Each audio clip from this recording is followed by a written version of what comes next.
আমির হামজা যে কথাটা বলেছেন যে উনি জাহাঙ্গীরনগর বিশ্ববিদ্যালয়ের স্টুডেন্ট ছিলেন, পড়ালেখা করছেন, ছাত্রদের মদ খাইতে কুলি করতে দেখছেন, শিক্ষকদেরকে ছাত্ররা লাঠি দিয়ে ফিটাইতে উনি দেখছেন। বিশ্ববিদ্যালয় প্রশাসন বলতেছে না আমির হামজা নামে এই লোক আমাদের স্টুডেন্ট ছিল না। যদিও এটা মিথ্যা বলতে পারতেন যে এখন স্বৈর শাসনের প্রশাসন ছিল বা আছে, তারা মিথ্যা বলতেছে যে আমি ওখানে স্টুডেন্ট ছিলাম, তারা বলতেছে আমি ছিলাম না।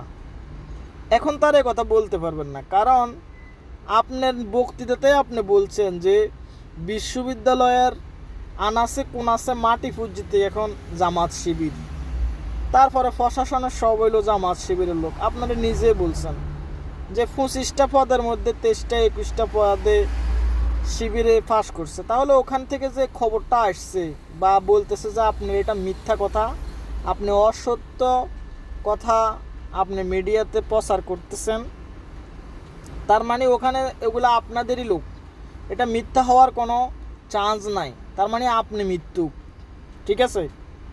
আপনারা যখন শেখ হাসিনার সরকার থাকা অবস্থায় পুলিশের নিয়ে জেলখানাতে রাখছে, আপনার জন্য বাংলাদেশের 90-95% মানুষই আপনার জন্য আফসোস করছে যে আপনি কোরআন হাদিসের কথা বলেন, যে আপনি একজন হুজুর মানুষ, আপনাদেরকে কেন শেখ হাসিনা জেলে নিয়ে গেছে।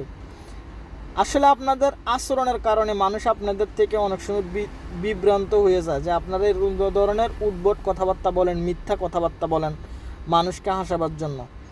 এখন আপনি 5 আগস্টের পরে যখন আপনি জামাত শিবিরের থেকে নমিনেশন পাইছেন, আপনি এমপি প্রার্থী হবেন, তখন আপনার মাথা আরও বেশি খারাপ হয়ে গেছে। আপনি মাইক নিলে একটা নির্দিষ্ট দলের জন্য আপনি ভোট চান, আপনি উন্মাদ হয়ে গেছেন। আপনার এগুলা আরও